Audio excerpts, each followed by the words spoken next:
Hello friends, मैं Lakshman sir एक बार पुनः आप सभी का अपने दिव्यांग एसबीएल एकेडमी यूट्यूब चैनल पर हृदय के समस्त सुंदर व समरस भावनाओं के साथ बहुत बहुत स्वागत करता हूं। अगर आप फर्स्ट टाइम मेरे चैनल पर विजिट कर रहे हैं तो आप लोगों से रिक्वेस्ट है कि चैनल को सब्सक्राइब कर लें और बेल आइकन बटन अवश्य प्रेस कर दें, जिससे हर वीडियो का नोटिफिकेशन शीघ्र आप तक पहुंचे और आप उसका लाभ उठा पाएँ। वीडियो अगर पसंद आए तो वीडियो को लाइक करें, अधिक से अधिक लोगों तक शेयर करें और एक प्यारा सा कमेंट आप अवश्य किया करें। आपका कमेंट हमारे लिए मोटिवेशन, हमारे लिए टॉनिक, हमारे लिए ऑक्सीजन का कार्य करता है, तो कमेंट आप अवश्य किया करें।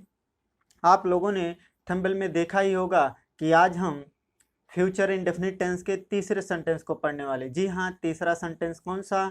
इंट्रोगेटिव सेंटेंस को पढ़ेंगे। जी हाँ, इंट्रोगेटिव सेंटेंस को आज हम पढ़ेंगे। इंट्रोगेटिव सेंटेंस यानी प्रश्नवाचक वाक्य को पढ़ेंगे। तो आइए सीधे हम अपने लेक्चर की अब बात करते हैं।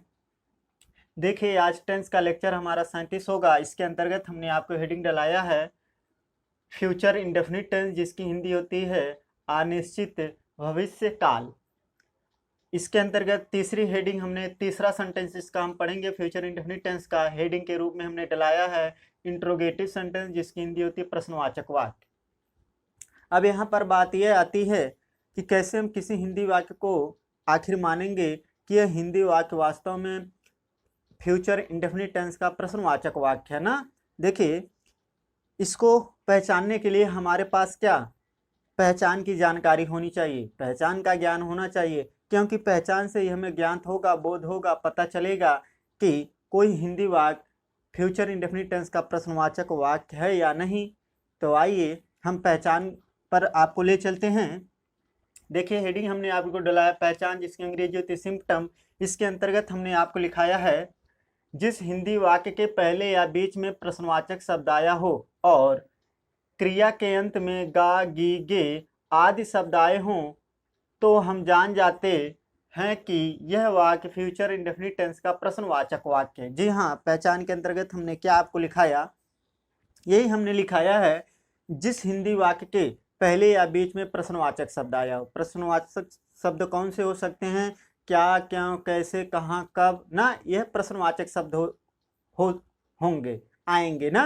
यानी जिस हिंदी वाक्य के पहले या बीच में प्रश्नवाचक शब्द आया हो और क्रिया के अंत में गा, गी, गे आदि शब्द आते हैं, तो हम जान जाते हैं कि यह वाक्य फ्यूचर इंडेफिनिट टेंस का प्रश्नवाचक वाक्य होगा, इंट्रोगेटिव सेंटेंस होगा। जी हाँ, क्या हिंदी वाक्य के पहले या बीच में प्रश्नवाचक शब्द होना चाहिए और क्रिया के अंत में गा, गी, गे। अगर यह हमें मिल जाते हैं तो हम आश्चर्य हो जाएंगे, वहां पर हमें बोध हो जाएगा कि वास्तव में ये जो हिंदी वाक्य है फ्यूचर इंडेफिनिट टेंस का प्रश्नवाचक वाक्य ही है।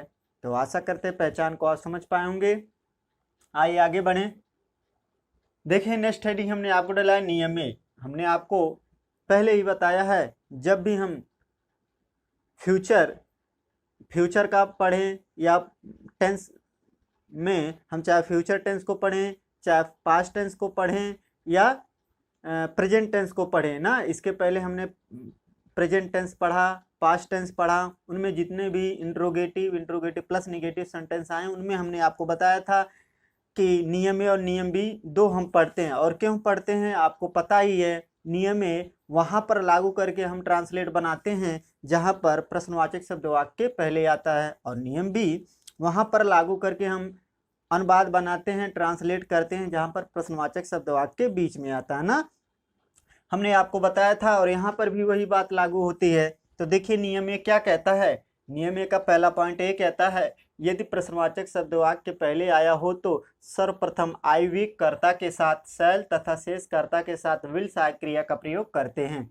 जी हाँ, जब हम ट्रांसलेट करेंगे, अनुवाद बनाएंगे, तो हम देखेंगे यदि प्रश्नवाचक शब्द वाक्य पहले आया हो तो वहाँ हम देखेंगे अगर कर्ता आई और वी है, आई वी में से कोई एक होगा तो सबसे पहले हम शैल को लिख देंगे। ठीक, अगर आई वी कर्ता के बाद कोई अन्य कर्ता है, ही से इट दिस दैट नाम या दे दिस दो ना या यू, इनमें से कोई अगर हमें कर्ता मिलेगा तो उनके साथ हमें किसका प्रयोग कर देना है? सबसे पहले विल का प्रयोग कर देंगे ना। आई वी मिला तो शैल, और इनके अलावा अन्य कोई कर्ता मिला तो वहां हमें किसका प्रयोग करना होगा? विल का प्रयोग करना होगा, विल हेल्पिंग वर्ब का प्रयोग करना होगा। और नियम का दूसरा पॉइंट क्या कहता है? कर्ता को लिखते हैं। जी हाँ, दूसरे नंबर पर किसे लिखेंगे? कर्ता को लिखेंगे। और तीसरे नंबर पर किसे लिखेंगे? मुख्य क्रिया का प्रथम रूप लिखते हैं। तीसरे नंबर पर मुख्य क्रिया का तीसरा रूप लिखेंगे, सॉरी प्रथम रूप लिखेंगे, मुख्य क्रिया का प्रथम रूप लिखेंगे। इसके बाद चौथे नंबर पर कर्म को लिखेंगे। इसके बाद अन्य कोई बचता तो अदर में आ जाता, अन्य को लिखते हैं ना। आइए नियम का स्ट्रक्चर हम देख लेते हैं, फार्मूला देख लेते हैं। देखिए स्ट्रक्चर या फार्मूला भी क्या कहता है, सबसे पहले किसे लिखेंगे? शैल या विल का प्रयोग करेंगे ना, यानी प्रश्नवाचक शब्द अगर वाक्य पहले है तो सबसे पहले शैल या विल का प्रयोग करेंगे। शैल कब प्रयोग करेंगे? जब आई वी करता होगा तो शैल को सबसे पहले लिख देंगे। आई वी करता के बाद अगर अन्य कोई करता है तो सबसे पहले विल को लिख देंगे। इसके बाद किसे लिखेंगे? सब्जेक्ट यानी कर्ता को लिखेंगे।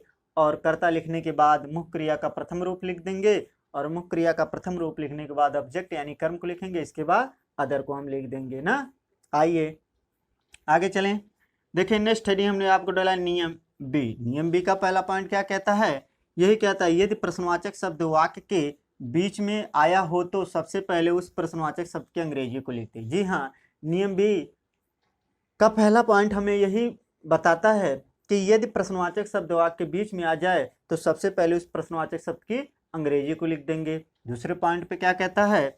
दूसरा पॉइंट नियम बी का कहता है आई वी कर्ता के साथ शैल तथा शेष कर्ता के साथ विल सहायक क्रिया का प्रयोग करेंगे। हम देखेंगे अगर आई या वी कर्ता हमें मिलेगा ट्रांसलेट करते समय हिंदी वाक्य में तो उनके साथ शैल हेल्पिंग वर्ब का प्रयोग करेंगे, अन्यथा अन्य कोई कर्ता होगा आई वी के अलावा तो विल हेल्पिंग वर्ब का प्रयोग करना होगा। इसके बाद तीसरा पॉइंट कहता कर्ता को लिखते हैं। चौथा कहता मुख्य क्रिया के प्रथम रूप को लिखते हैं। देखिए 2 बार हो गया मुख्य क्रिया का प्रथम रूप, 2 बार हो गया, आप एक ही बार लिखते हैं। इसके बाद पांचवा कहता है कर्म को लिखते हैं। छठा कहता अन्य को लिखते हैं, अदर को लिखते हैं। आइए नियम बी का भी हम स्ट्रक्चर देख लेते हैं। देखिए स्ट्रक्चर या फार्मूला नियम बी का क्या कहता है?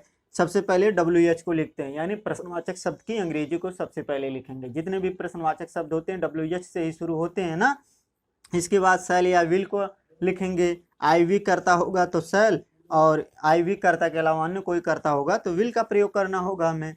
इसके बाद सब्जेक्ट यानी कर्म को लिखते हैं। इसके बाद मुख्य क्रिया का प्रथम रूप लिखते हैं। इसके बाद ऑब्जेक्ट यानी कर्म को लिखते हैं, और कर्म के बाद कोई बचता तदर में आ जाता है उसे हम लिख देते हैं। तो आशा करते हैं आप पहचान को, नियम ए नियम बी और इनके स्ट्रक्चर को भली भांति समझ पाए होंगे। आप इनका स्क्रीनशॉट ले सकते हैं।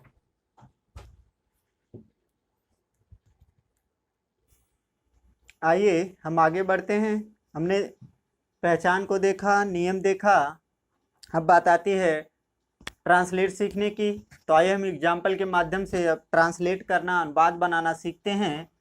तो देखिए फॉर एग्जाम्पल, उदाहरण के लिए पहला एग्जाम्पल दिया गया है। क्या वह अपनी माता जी को आज एक पत्र लिखेगा। यहाँ थोड़ा को इंक्लूड कर लेना। क्या वह अपनी माता जी को, यहाँ पर आप थोड़ा इंक्लूड कर लेना, ठीक। क्या वह अपनी माता जी को आज एक पत्र लिखेगा। देखिए ये एक हिंदी वाक्य है ना। अब इस हिंदी वाक्य को आखिर हम कैसे माने कि यह हिंदी वाक्य जो दिया गया है, यह हिंदी वाक्य वास्तव में फ्यूचर इंडेफिनिट टेंस का प्रश्नवाचक वाक्य है ना। आइए पहचान के माध्यम से हम इसे स्पष्ट करते हैं। देखिए पहचान के अंतर्गत हमने आपको यही लिखा है, जिस हिंदी वाक्य के पहले या बीच में प्रश्नवाचक शब्द आया हो और क्रिया के अंत में गा गी गे आदि शब्द आते हैं तो हम जान जाते हैं कि यह वाक्य फ्यूचर इंडेफिनिट टेंस का प्रश्नवाचक वाक्य है। तो देखिए इस हिंदी वाक्य के पहले क्या प्रश्नवाचक शब्द आया है, और लिखना क्या, एक क्रिया, एक मुख्य क्रिया, और इसके अंत में गा शब्द आया है, और सबसे बड़ी पहचान प्रश्नवाचक चिन्ह भी वाक्य के अंत में लगा है। तो हमें विदित हुआ, हमें पता चल गया कि वास्तव में हिंदी वाक्य फ्यूचर इंडेफिनिट टेंस का इंट्रोगेटिव सेंटेंस ही है, प्रश्नवाचक वाक्य है। अब बात आती है ट्रांसलेट करने की। इसका ट्रांसलेट करें तो अनुवाद करने के लिए हम नियम पर जाएंगे, लेकिन देखेंगे यहाँ पर नियम ए लागू होगा कि नियम बी लागू होगा। देखें यहाँ पर नियम ए लागू होगा। क्यों?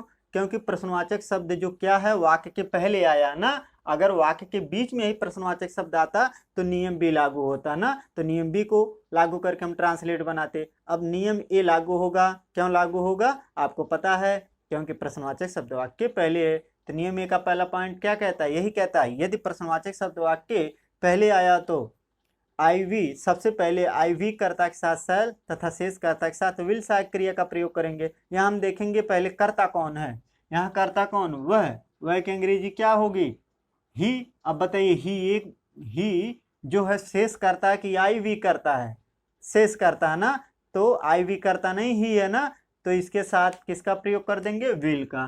तो विल यहाँ हम लिख देंगे सबसे पहले, तो हमने विल को लिख दिया। ठीक, इसके बाद दूसरा पॉइंट नियम बी का क्या कहता, नियम ए का क्या कहता है कि कर्ता को लिखते हैं। कर्ता कौन है यहाँ, वह की अंग्रेजी क्या होगी, ही, तो ही हमने लिख दिया। दूसरा पॉइंट क्या हो, दूसरा पॉइंट हुआ नियम ए का। तीसरा पॉइंट क्या कहता है, मुख्य क्रिया का प्रथम रूप लिखते हैं। मुख्य क्रिया कौन है, लिखना। लिखना की अंग्रेजी क्या होगी, राइट, तो राइट हम लिख देंगे। ठीक, तो हमने राइट लिख दिया, मुख्य क्रिया का प्रथम रूप हमने लिख दिया। इसके बाद नेक्स्ट पॉइंट क्या कहता है, नियम ए का यही कहता है कि कर्म को लिखते हैं। कर्म क्या होगा, कर्म क्या होगा बताइए, जब वह एक पत्र वह लिखेगा तो वह उसका कर्म होगा। यहाँ एक पत्र क्या कर्म है, तो क्या हो जाएगा, राइट आ लेटर। इसके बाद नेक्स्ट पॉइंट क्या कहता है कि अन्य को लिखते हैं। तो यहाँ देखिए अन्य आया, यहाँ देखिए दो ऑब्जेक्ट आ गए हैं आपका। एक देखिए अपनी माता, ये सजीव ऑब्जेक्ट है, एक पत्र एक निर्जीव है ना, तो यहाँ पर आ लेटर। इसके बाद क्या कर देंगे,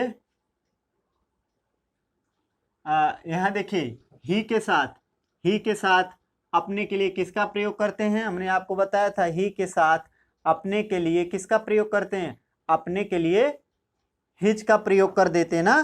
तो देखिए यहाँ हो जाएगा a letter to his mother.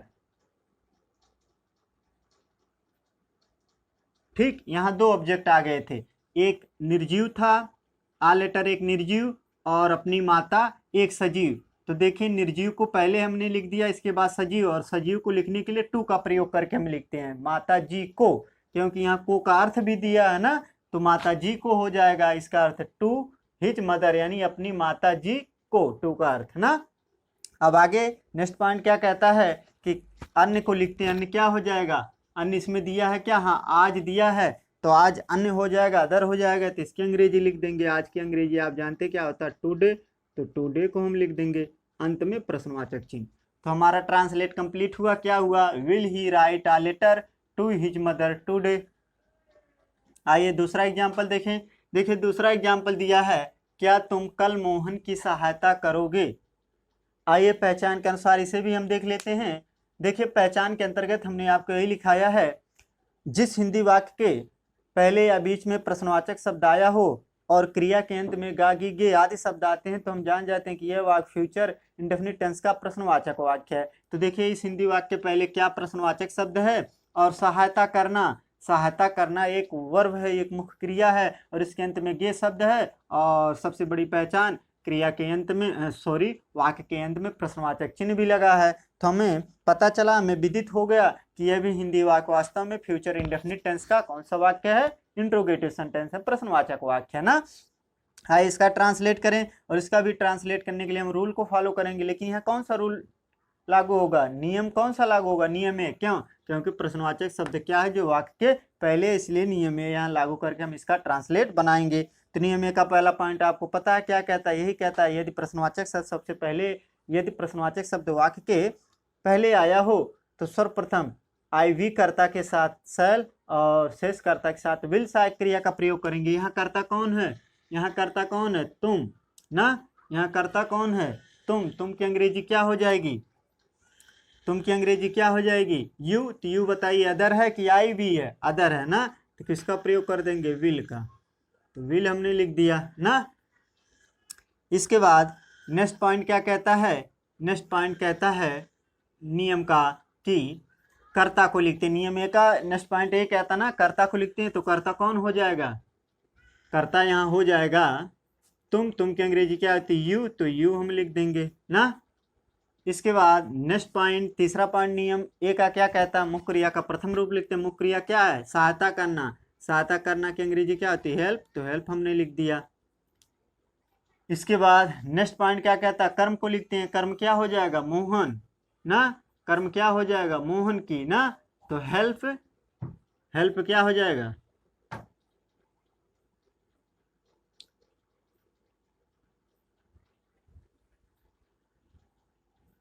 देखिए तो यहाँ क्या हो जाएगा, मोहन।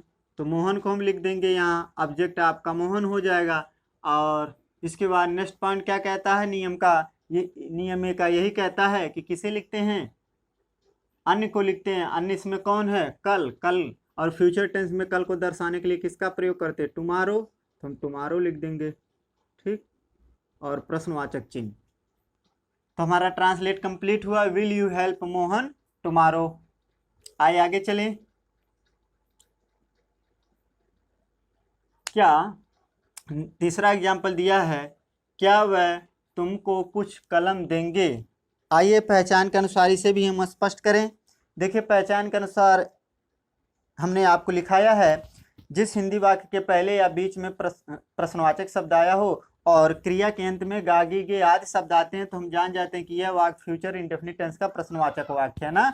तो देखिए इस हिंदी वाक्य के पहले क्या प्रश्नवाचक शब्द और देना। देना एक वर्ब है, एक क्रिया, इसके अंत में गे शब्द है और प्रश्नवाचक चिन्ह भी लगा है। तो हमें पता चला कि यह हिंदी वाक्य क्या है, फ्यूचर इंडेफिनिट टेंस का कौन सा वाक्य है, प्रश्नवाचक वाक्य। आइए इसका भी ट्रांसलेट करें, और ट्रांसलेट करने के लिए नियम पर जाएंगे, और यहाँ पर भी नियम में लागू होगा। क्यों? क्योंकि प्रश्नवाचक शब्द वाक्य पहले है ना। तो नियम का पहला पॉइंट क्या कहता है, यही कहता है, यदि प्रश्नवाचक शब्द वाक्य पहले आया तो सर्वप्रथम आई वी कर्ता के साथ शैल और शेष कर्ता के साथ विल सहायक क्रिया का प्रयोग करेंगे। तो यहाँ देखिए कर्ता कौन, वह की अंग्रेजी क्या होगी, ही। तो ही बताइए, आई वी कर्ता नहीं, शेष कर्ता। तो इसके साथ किसका प्रयोग कर देंगे, विल का। तो विल हमने लिख दिया।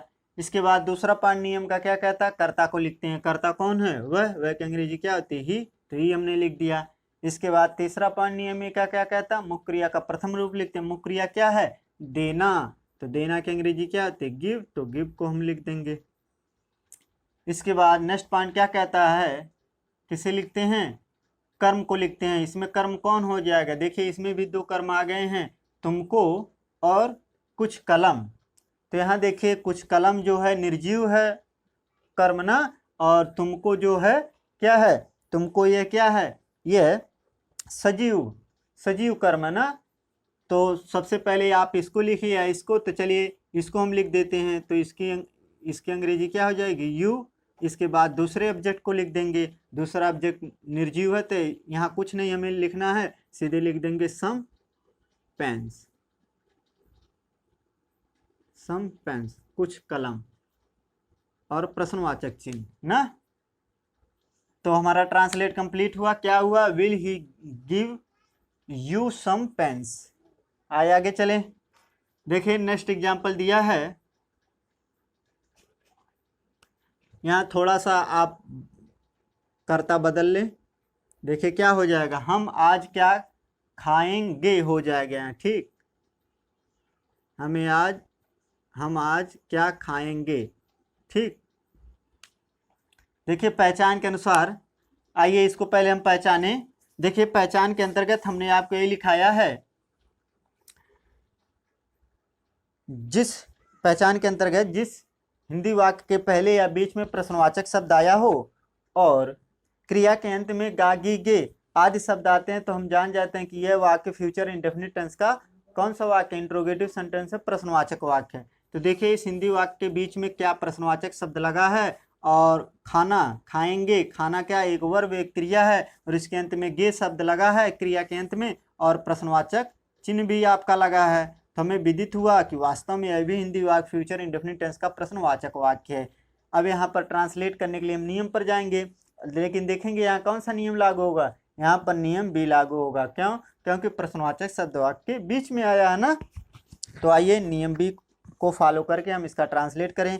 तो नियम बी का पहला पॉइंट क्या कहता है, यही कहता है, यदि प्रश्नवाचक शब्द वाक्य के बीच में आया हो तो सबसे पहले उस प्रश्नवाचक शब्द की अंग्रेजी को लिखते हैं। तो देखिए प्रश्नवाचक शब्द क्या यही है ना, तो इसकी अंग्रेजी क्या हो जाएगी, वाट। तो वाट हम लिख देंगे, क्या की अंग्रेजी वाट होती है ना, तो वाट हमने लिख दिया।